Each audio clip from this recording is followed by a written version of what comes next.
عمري ما سمعت ان حد بيتكلم في الموضوع ده. العواطف في الشغل. ثينكينج مشاعر ماشي، ما دي ايموشنز. يس. طب والانثوسيازم، انا لما بيجيلي اي مشكله برجع يا ريفرنس يا بيزكس.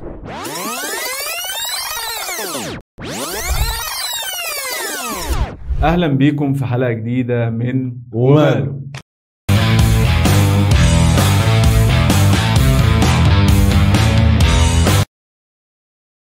عاملين ايه؟ يا رب تكونوا بخير.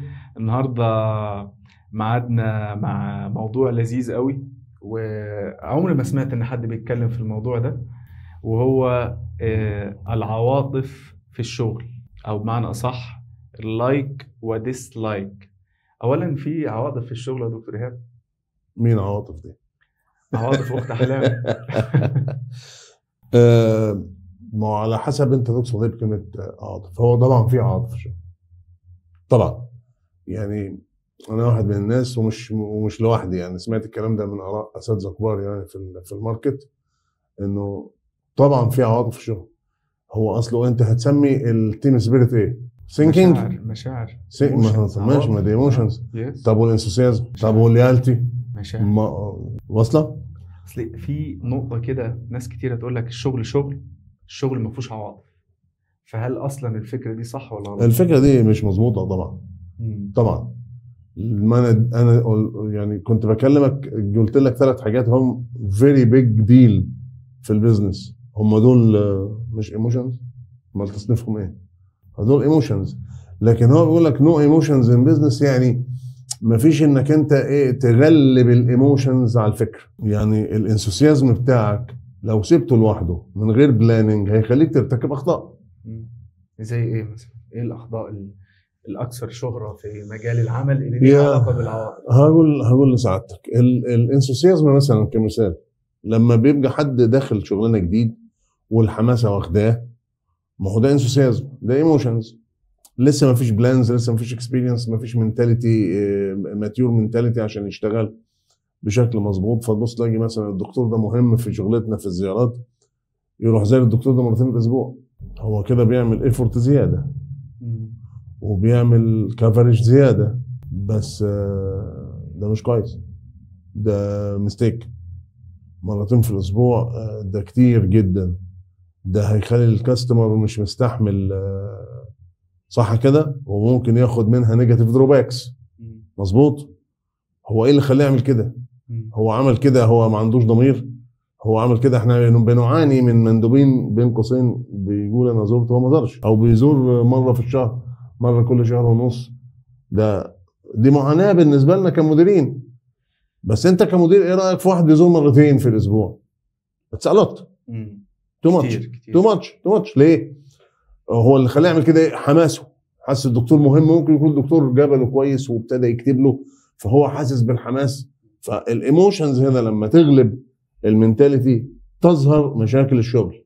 نقدر نقول يا دكتور ايهاب الايموشنز موجودة في الشغل بنسبة كام في المية؟ يعني النسبة اللي كنا بنتكلم فيها في الافكتيف كوميونيكيشن زمان. لما جينا خدنا كورسات الافكتيف كوميونيكيشن قال لك في ريليشن شيب على مستوى المينتاليتي، وريليشن شيب على مستوى الايموشنز. فبيقول لك الراشونال ليفل لازم يكون 70% والايموشنال ليفل 30%. وكان في حد استاذنا يعني في التريننج قال لك دي شبه الزيت اللي بيزيت المكنه. ال 30% ايموشنز دي بتعمل ايمولينت افكت للراشونال، لانه الراشونال بيزنس ومن غير اي ايموشنز هيكون نتيجه سو تف. احنا كده بنتكلم على البيزنس بصفة عامة. يس. لكن اداريا المدير والموظف، هل الايموشنز بتلعب في العلاقة اللي بينهم وبين بعض؟ يعني مثلا المدير بيحب ناس وما بيحبش ناس، موظف مش طايق مديره او بيحب مديره، ده صح ولا غلط؟ تعرف سؤالك ده فكرني كنت بعمل اسسمنت في شركه من الشركات، يعني اشتغلت فيها سنين طويله، وده كان اول اسسمنت. فالاتش ار دايركتور بتاعهم بيسالني بيقول لي هو لو انت عندك مندوب عمل فرص فيزيت هتعمل ايه؟ فانا ضحكت زي ما بضحك كده. قلت له ده سؤال زي ايه؟ زي واحد مراته بيقول له بتحبني؟ ما هو طبعا بحبك، فطبعا هرفضه يا ريس. السؤال يعني في اسئله اجابتها محفوظه. انت بيقول دلوقتي تسالني بتقول لي ايه اداريا المدير هل المفروض ايموشنز؟ المفروض انا اقول لك لا. دي الاجابه اللي حافظينها. بحبك بحبك. احنا عايزين النهارده في حلقه جديده من يعني في وماله نتكلم في الموضوع ده بعمق شويه بشكل عملي حتى. يعني بشكل هو كامل. المدير ده مش بني ادم ولا روبوت. لان في ناس يعني بالرغم ان هي عارفه الحقيقه اللي حضرتك بتقولها دلوقتي، لكن هي شايفه ان هي لا، الموضوع لازم يبقى جد، ولازم ما يبقاش فيه عواطف، ولازم سواء على مستوى المديرين او الموظفين. طيب يعني حتى مثلا ممكن يبقى شايف حاجات كتير تضايقه مثلا وتسبب له ان هو ما يحبش مديره، بس يقول لك لا ده شغل ماليش دعوه فانا مش هتكلم. او العكس، المدير مثلا لا انا ما فيش عواطف. تعالى نباك تو بيزكس. نعم. انا لما بيجي لي اي مشكله برجع يا ريفرنس يا بيزكس. ايه الفرق بين الريفرنس والبيزنس؟ الريفرنس انت بترجع لتكست بوك، لكوتش انت اتعلمت منه، يا اما للبيزكس. البيزكس اللي اتعلمتها كل الناس في الشغل، العرف بتاع الشغلانه. فتعالى باك تو بيزكس. باك تو بيزكس. الناس المدير ده بني ادم ولا روبوت؟ بني ادم. المندوب ده اي يعني مثلا ولا بني ادم. طب وبني ادم they have feelings واصله؟ they will practice relation long term. هم شغالين مع بعض long term. هيبقى في ايموشنز، شئنا ام ابينا، هم اعترفوا انكروا، لازم هيبقى في ايموشنز. بص لازم، دي طبيعه الامور. يمكن من انكر واعترف من اعترف. الفكره هنا ان لما تحب مندوبك، لو انت المدير، ما تخليش ده يأثر على انك تظلم زمايله او العكس. ولو كرهته ما تظلموش. انا عايز اقول لك ان ممكن انت تحب واحد، فاحساسك ان انت بتحبه تخليك ان انت مثلا ايه، لا تقلله عن باقي الناس عشان انت عارف ان في وده وبرضه مش الفكره انه الايموشنز ما تخليهاش تاثر على الاكشنز. ارجع خطوه لورا واقول لك انه احنا كنا بنتكلم انه المهم انه المينتاليتي هي اللي سايجه. او في نقطه مهمه جدا، we have to address emotion، ان انا اعرف ان في emotion اعترف بيها. ما هو مجرد ان انا بنكرها ده هيخليها تشتغل كتيمي. بالظبط. ودي مصيبه. بالظبط. لازم اعترف. صحيح. فعشان كده بقول لك هي هتبقى موجوده. وبعدين الكتاب العظيم بتاع المستويات الخمسه للقياده بتاع جون سي ماكسويل بيقول في المقدمه، تخيل في المقدمه معلومه زي اللي هقولها لك دي في المقدمه. الكتاب ده رائع على فكره. بيقول لك قد تحب الناس دون ان تقودهم، ولكن لن تستطيع ان تقودهم دون ان تحبهم. ده تسميه ايه؟ مش ايموشنز. ده مش اساس الايموشنز. وده ريفرنس، ده تكست بوك في الليدرشيب، يعني ذا 5 ليفلز اوف ليدرشيب بتاع جون سي ماكسويل. فانا ريكومند كل اللي يسمعنا انه يقراه. الناس مش، لو انت مش قادر، لا انت لازم تعود نفسك او تتعلم ازاي. طب هو الحب بيتعلم ازاي ان انت تحب؟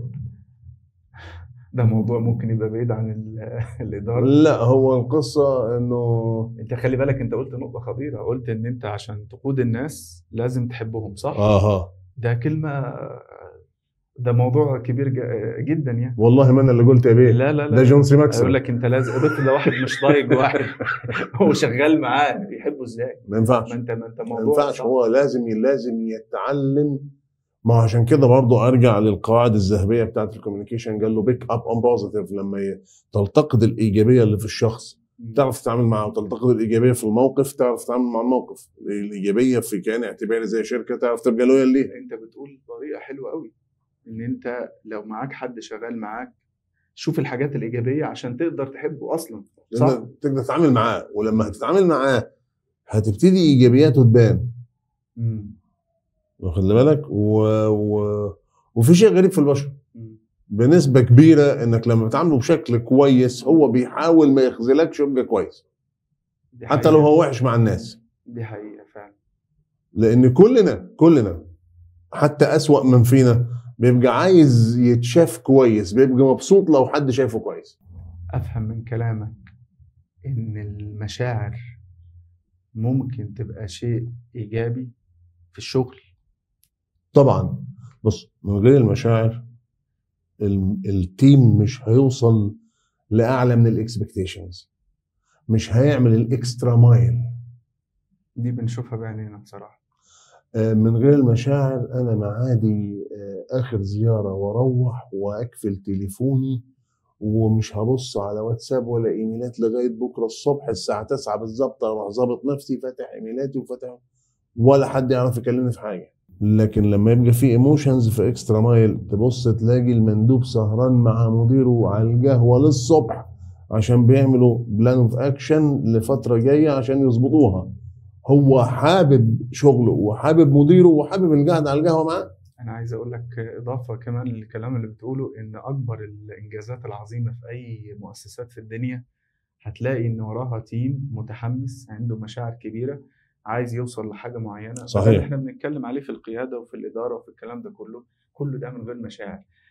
طيب في ناس بتحاول بتريح نفسها تقول لك ايه، لا اصل ده لايك وديسلايك، ودايما دي ليها ايه، ليها انطباع كده ان هو مش ان هو سبجكتيف، الموضوع مش راشونال.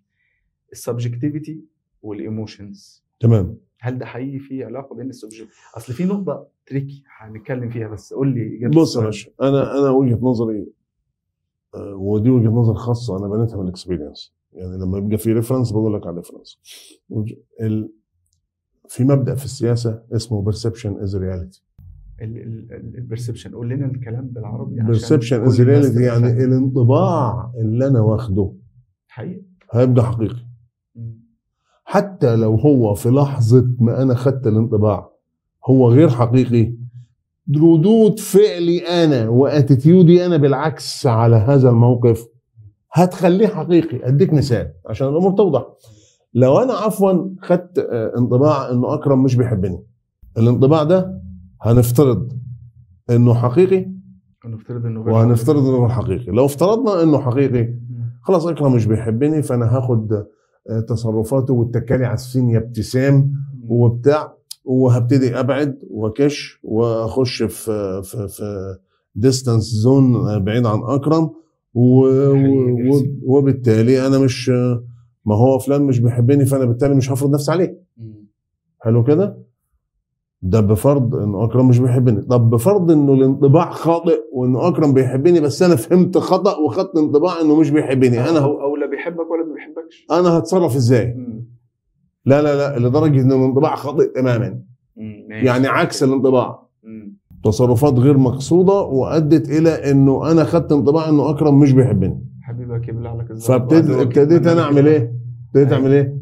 تفتكر هعمل ايه؟ هتعمل ايه؟ هاخد نفس الاكشن لان انا مصدق الانطباع اللي عندي. هعمل ديستانس، صح كده؟ وهبتدي ابعد وهتصرف بناء على انه انا مقتنع وشايف انه اكرم مش بيحبني. فالنتيجه انه ايه؟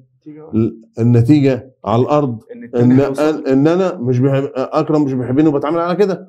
واكرم لما هيجي يتسال عن ايهاب هيقول ايه اكرم؟ ما هو اصلا ايهاب مش بيحب يتعامل معايا وله فتره بالظبط. تاثير اصبح البرسبشن اللي خده ايهاب اصبح رياليتي. ده حقيقي.